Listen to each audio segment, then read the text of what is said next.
आखिर ये महाकुंभ है क्या? महाकुंभ के इस शब्द की मतलब क्या है और महाकुंभ क्यों मनाए जाते हैं? आइए दोस्तों इस वीडियो के द्वारा जानते हैं। दोस्तों कुंभ शब्दों का मतलब होता है घोड़ा और हमारे धार्मिक नजरों से देखोगे तो महाकुंभ के मतलब होगा अमृत से भरा हुआ एक विशाल घोड़ा होता है। और ये महाकुंभ के मेला 144 साल के बाद क्यों मनाए जाते हैं और महाकुंभ के मेला कैसे शुरुआत हुआ था। तो दोस्तों ये महाकुंभ के साथ एक एक पुरानी कहानी भी जो हम आपके साथ शेयर करने वाले हैं। तो देखिए पौराणिक कथाओं के अनुसार एक बार देवराज इंद्र के साथ ऋषि दुर्वासा मुनि ने मिलने के लिए जा रहा था। तो ऋषि दुर्वासा की देवराज इंद्र के साथ मुलाकात हुआ था जो अपना देवो हाथी ऐरावत पर बैठे हुए। तो इंद्र को देख के थोड़ा बातचीत किया था। बातचीत करने के बाद ऋषि दुर्वासा ने खुश होकर खुद का गला से एक माला निकलकर देवराज इंद्र को पहना दिया था। तो देवराज इंद्र ने अहंकार से वो माला अपना गला से निकलकर अपना ऐरावत हाथी के सिर पर रख दिया था और उनका ऐरावत हाथी सुर से माला को नीचे गिरा दिया और दोनों पैरों से मिलके कुचल दिया था। और ऐरावत हाथी को मालूम नहीं था ऋषि दुर्वासा कौन है और उनका माला की क्या अहमियत है। और ऋषि दुर्वासा वहीं पर खड़ी था और ये सब कुछ होते हुए अपना आंखों से देखा था। और ऋषि दुर्वासा को बहुत गुस्सा आया था और देवराज इंद्र को शाप देते हुए ऋषि दुर्वासा मुनि ने ये कहा था, इंद्र तुम देवताओं को बहुत अहंकार हुआ, तो मैं तुझे श्राप देता हूँ कि जाओ आज जैसा अहंकार तूने दिखाया और मेरा तिरस्कार किया, मेरा अपमान किया, तेरा अहंकार एक दिन चूर चूर हो जाएगा और सारे संपत्ति और तुम्हारे यश और तुम्हारा साम्राज्य सब कुछ तुमसे छीन जाएगा। ऋषि दुर्वासा के श्राप सुनकर देवराज इंद्र काफी ज्यादा भयभीत हो गए थे और इंद्र माफी मांगा था, लेकिन ऋषि का ये श्राप वापस नहीं लिया जाता है। ये असर बहुत ही जल्दी देखने को मिलने लगा और सभी देवी देवता काफी कमजोर होने लगा। और ये श्राप की फायदा उठाया राक्षस ने। उन्होंने देवलोक पर आक्रमण कर दिया और स्वर्ग यानी कि देवलोक अपने कब्जे में कर लिया था। उसके बाद देवताओं की हालत और भी खराब होते जा रहा था। इंद्र और सभी देवी देवताओं ब्रह्मा जी के पास पहुंचा और ब्रह्मा जी के पास और ये समस्याओं के बारे में ब्रह्मा जी को बताया और ये समस्याओं को सही करने का समाधान ब्रह्मा जी के पास नहीं था। तो अब ब्रह्मा जी सभी देवताओं को लेकर भगवान विष्णु के पास पहुंचा और राक्षस और देवताओं के बीच में जो कुछ भी हुआ था वो भगवान विष्णु जी को बताया। और ये सब कुछ सुनने के बाद विष्णु जी ने थोड़ा देर के लिए सोचा और एक उपाय बताया और देवताओं को बताया कि आप लोग राक्षस की मदद लीजिए और क्षीरक सागर के बंधन करो। विष्णु जी की ये बात सुनकर देवताओं को थोड़ा शांति मिला और राक्षस के पास गया और अमृतों के बारे में बताया। राक्षस को भी अमृतों की लालसा आया और राक्षस ने भी समुद्र मंथन करने के लिए तैयार हो गया।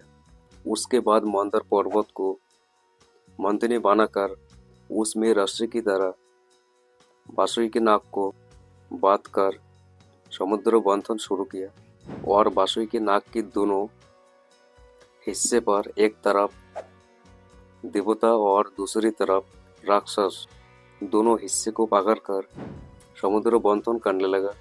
और कुछ समय के बाद समुद्र से बहुत कुछ निकलने लगा।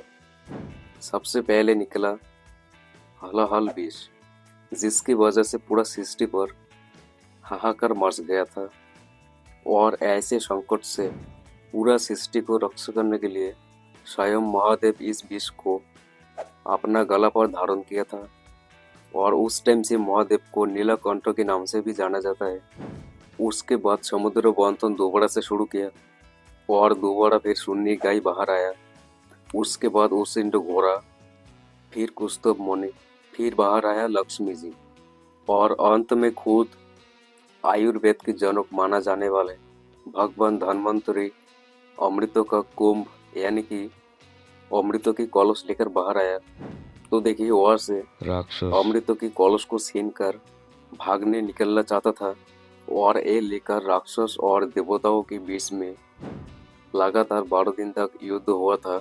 युद्ध के बीच में मुख्यपति यानी कि इंद्र के पुत्र जयंत ने अमृतों की कुंभ लेकर भागना शुरू किया था और पौराणिक कथाओं के अनुसार कहा जाता है उनकी भागने के दौरान अमृतों की कुछ बूंदे यानी कि अमृतों की 4 बूंदे धरती की 4 जगह पे नदी के किनारे में गिरा था, जैसे कि हरिद्वार, नासिक, प्रयागराज, उज्जैन। और तब से इन जगहों को सबसे ज़्यादा पवित्र माना जाता है और उसके बाद ही यहाँ पर कुंभ मेला के आयोजन शुरू हुआ। दोस्तों अब हम बात करने वाले हैं कुंभ हर 12 साल के बाद ही क्यों आता है। देखिए जब राक्षस और देवताओं के बीच युद्ध हो रहा था अमृत के लिए, क्योंकि दोनों को ही अमृत चाहिए चाहे कुछ भी हो जाए, इस वजह से 12 दिन तक युद्ध चला। धार्मिक कथाओं के अनुसार देवताओं की एक दिन और हमारा 1 साल के बराबर होता है और इस वजह से 12 साल के बाद कुंभ मेला के आयोजन किया जाता है। और हर 12 साल के बाद प्रयागराज में त्रिवेणी संगम, हरिद्वार में गंगा नदी, उज्जैन में शिप्रा नदी और नासिक में गंगा नदी की किनारे में माना जाता है अमृत की शक्ति जागृत होता है। और इसी वजह बहुत ही दूर दूर से लोग आता है और इसी नदी के किनारे डुबकी लगाते हैं। माना जाता है उनको सारा पाप से मोक्ष की प्राप्ति मिलती है। तो दोस्तों आइए आप ये जानते हैं कुंभ कितनी प्रकार के होता है। तो देखिए कुंभ 4 प्रकार के होता है। पहला तो ये है कुंभ, दूसरा है महाकुंभ और तीसरा है अर्ध कुंभ और अंत में पूर्णात कुंभ। तो देखिए कुंभ मेला की आयोजन हर 12 साल के बाद होता है, जैसे कि हरिद्वार, नासिक, प्रयागराज और उज्जैन में। ये हर 12 साल के बाद इन चारों जगहों पर आयोजित किया जाता है। और तो देखिए महाकुंभ, और ये मेला हर 12 साल के कुंभ की जब 12 आयोजन पूरा हो जाता है उसके बाद 144 साल के बाद आता है महाकुंभ।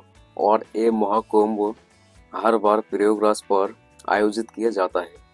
और अब आता है अर्ध कुंभ, हर 6 साल के बाद माना जाता है और इसको सिर्फ प्रयागराज और हरिद्वार पर आयोजित किया जाता है। हर 6 साल के बाद आयोजित किया जाता है तो इसे अर्ध कुंभ कहा जाता है।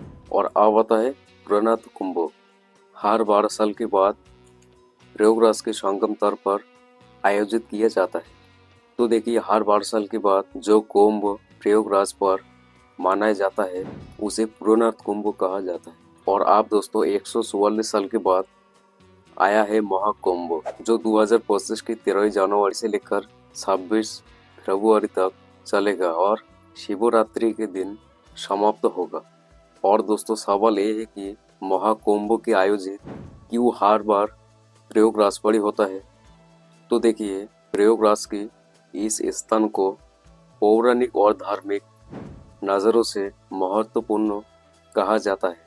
और क्यों माना जाता है, तो देखिए यहाँ पर गंगा, यमुना और सरस्वती नदी का संगम होता है और इस संगम को त्रिवेणी संगम नाम से जाना जाता है। तो दोस्तों इसीलिए हर बार 144 साल के बाद प्रयागराज पर ही महाकुंभ की आयोजित किया जाता है।